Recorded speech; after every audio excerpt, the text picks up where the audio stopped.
Hey everyone, welcome back to my channel. I'm Nix. For those of you who are new and those of you who watch my channel without subscribing, I think that's an issue we should resolve right about now. Now. Do it. Okay, so now that I'm over that, deep in the crevice that is my mind, there is a level of unease. And that unease goes into a full-blown anxiety attack when I read posts on X saying, everything's going to be fine. We'll just use the BRICS system.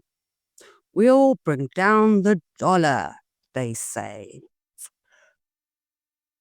Sure. How about we do that? You just go ahead and press the red button, Leroy. We're going BRICS, baby. Yeah, so no, that's not going to happen. So I want to make sure that we're all on the same page when it comes to the complexity of moving off the dollar and the current systems that we're using. And maybe more urgently, is what countrywide sanctions will have on you and I if the USA decides to not just focus on the ANC and their group of friends. Because what I am seeing in the media at the moment, and maybe it's just me, too much politics, too much emotion. So here I am with facts, with the news that no one's talking about.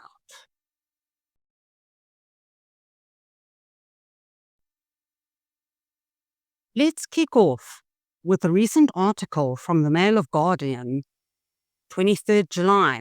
Can Africa trade without the dollar? This applies to both the system, PAPPS, as well as any BRICS system that is being developed. As South Africa and its continental neighbors grapple with currency instability, downgraded credit ratings, and fragile economies, a quiet financial revolution is taking shape. And that could determine the future of intra-African trade and the continent's financial autonomy. 100%. I'm on board. Let's do this. The system is called Pan-African Payment and Settlement System, PAPPS. This system promises to slash transaction costs and enable instant cross-border payments. I'm on board. The idea is politically attractive. Let a South African importer pay in rands while a Kenyan exporter receives shillings, all in real time, with no need to route funds through New York and Frankfurt. Sounds good, right? Especially when you hear that Africa currently settles more than 80% of its cross-border payments with external banks, often in the US or Europe. So yes, we are definitely very reliant on Western world payment systems. Africa has long toyed with the dream of a single currency. Blah blah Treaty 1991, 1991 noted, but political differences, economic disparities, and the complexity of ceding monetary sovereignty has stalled the project for decades. 1991.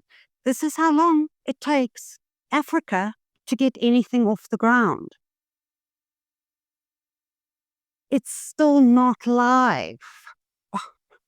How are we going to take on the dollar with our little skadonky car against what? A Tesla truck? We're ever the hopeful. That's what I give us as Africans and South Africans. We are ever hopeful for a dawn of bright new opportunities. So the approach is technologically feasible, politically palatable, and potentially transformative. Absolutely agree. But it demands more than just software. See, this is where I think everybody gets a little confused. It's not download app, download card, transfer money. No. So the interoperability of this, integrating multiple currencies, requires legal harmonization, institutional cooperation, and robust digital infrastructure. I quickly want to focus on the robust digital infrastructure. CETA as an SITA is basically dysfunctional. How often do all of us know you go to the government office? Oh no, sorry, we're offline today. Oh no, sorry, we're offline today. Phone rings, nobody picks it up, they're all on lunch. Digital infrastructure, never mind robust. Because did you also know that both the Department of Defense as well as the NIL's websites are not HTTPS secure. 100% open for the tiki-toki hackers. Welcome to South Africa. So, robust digital infrastructure, epic fail. On those points, legal harmonization, institutional cooperation, and robust digital infrastructure. For example, the system needs an ISO certification. Don't worry about it. The point is, it's a stamp. It says approved for security and anti-hacking attempts, to simplify it. The system also needs to have anti-money laundering procedures, and that has to be synchronized across all of the participants. And all actors must trust the system's settlement finality. Just on those points, anti-money laundering procedures, do you even trust the ANC to do that? I mean, stamped for anti-hacking when the and the Defense Department's websites can't even get HTTPS secure. I mean, and then trust. In today's political atmosphere, trust is not very high on the list. I don't even think we need to do a survey on that. I'm sorry. Also, South Africa's trust in their government looks like this. Ta-da! Epic fail. So, the system remains in pilot mode in many regions. South Africa, listen to this, despite having one of the most advanced national payment systems on the continent, has not joined the PAPPS. The South African Reserve Bank has taken a cautious stance, citing the need for security, legal clarity, and risk mitigation. So what is the law, what is the security, and what is the risk? We haven't even joined the PAPPS. And that's from a governmental point of view. Our government has been trying to do transformation and reform for 31 years. Actually, it's a bit more now. Regardless, they've been trying to do transformation and reform for 31 years. If this is what's holding us up from moving off the dollar, when's that going to happen? 5025, when we're all on Mars. Right? So let's keep that in mind. Remember, all of this applies to using the BRICS system as well, except that now we're dealing with completely different cultures and ways of managing society, etc., etc. Like, we still have the law and democracy where China does not. So how are we going to trust each other? Let's carry on. With several borrower countries facing liquidity crunches and international monetary fund bailouts, I think they're speaking about South Africa there. Afreximbank's ability to support the PAPPS is in a sustained, scalable manner is uncertain.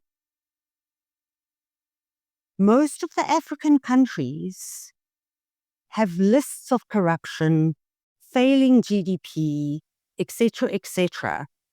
Now we're going to build a payment system. I wouldn't put my money in this system if you gave me money to put in the system. I would still put it under my couch. Or what? In my couch, like our president. Well done, Cyril. So all of this matters in terms of the balance sheets, borrowers being in liquidity crises, etc. This all matters because credibility is currency in financial markets. Nobody wants a market that looks like a freaking schizo. Everybody prefers more of an upward trajectory.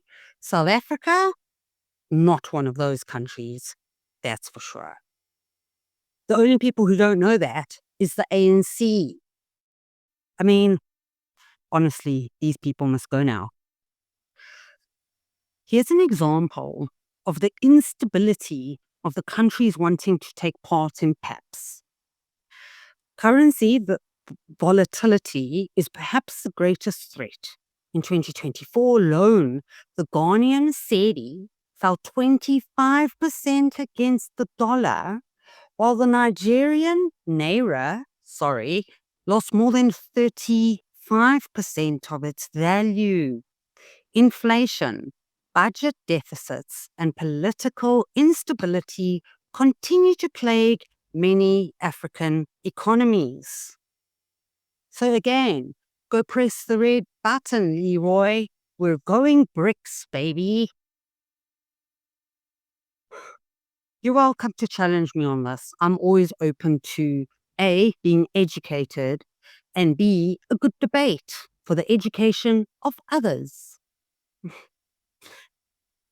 Integrating with the PAPPS means embracing a shared digital infrastructure with all the attendant risks: inconsistent regulatory enforcement, lower cybersecurity standards, and potential exposure to volatile currencies. Wow. Is this where our government wants to take us? Is this where you want to go? Because this is the same challenges we're going to have with the BRICS system. Here's an interesting point though. By simplifying payments, reducing costs, and enabling local currency use, PAPPS could democratize trade. SMEs in Lesotho could source raw materials from Uganda without involving US-based banks. Fantastic. I'm on board. Sign me up. But this will only happen if the PAPPS becomes truly accessible.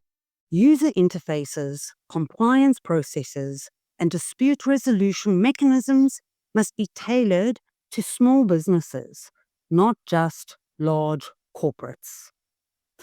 I mean, how many people in South Africa alone do not have access to the internet? Since 2001, the ANC have been trying to migrate our system from analog to digital. And now in March, 25th of March, they delayed it again. They also forgot to tell all the stakeholders about it. Since 2001, guys, what makes you think we're going to get any of this done?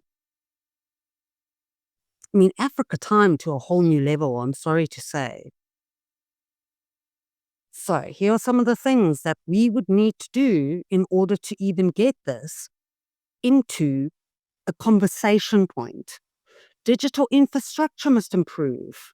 Sure. The issue of political will remains. Every single country wants to be the big doggo in the room, building credible institutions and curbing fiscal indiscipline. ANC, fiscal discipline. Those are like literally all the same words. Finally, trust must be earned. I mean, you are blind to the world you live in if you think it's a good idea to give the majority of the countries who want to be part of PAPPS, and definitely South Africa, to give any of your money. Let me know how that works out for you. So now that you understand some of the complexities behind just an African continent system, put it into even a global perspective. What's not being spoken about, though, is that our banking apps will need to be updated. Our coding for those apps will need to be updated. They will need to be signed off. They will need to be tested. That's just the technology side of things. What is the legal requirement? Who manages it? Who's the committee? Where's the law? Have all the countries signed off their laws simultaneously?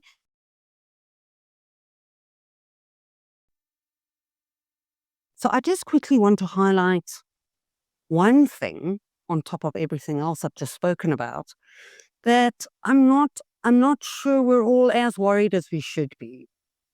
I, for one, am building a YouTube channel to earn an income because honestly, I've given up applying for jobs. I mean, what idea? Corporate's going to hire me? What are the chances? Anyway, I'm building a YouTube channel to make myself as independent from government and corporate as possible. But did you know, if the USA sanctions South Africa and not just the ANC, we won't be able to use YouTube. There will be no monetization or AdSense or whatever. Gone. If you're using PayPal, what's a PAPSS, all of those, gone. Another thing that maybe isn't being highlighted is that sanctions also means that we can't import certain medications. If India sides with the US, you need to know that the majority of South Africa's medication comes from India. What impact is that going to have on a population that's already struggling with multiple health issues? But more importantly, your YouTube channel gets taken down. You can't use Rumble. You can't use Google. You can't use X, Facebook, Instagram. None of it. We really need to think about the impact. We're going to suffer because of what the ANC is currently doing. They don't care. When the sanctions hit, they're just going to leave.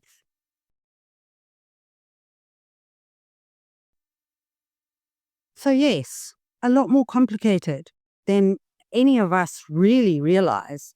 And I also feel I'm just hitting a tip of our iceberg here. I can only imagine more complexity on top of this that I'm not even considering.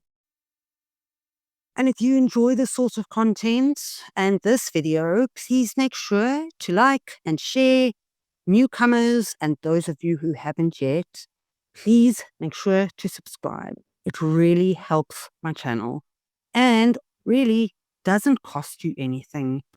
So it would be highly appreciative from my side. Shout out to all my current subscribers, obviously. Really appreciate the support.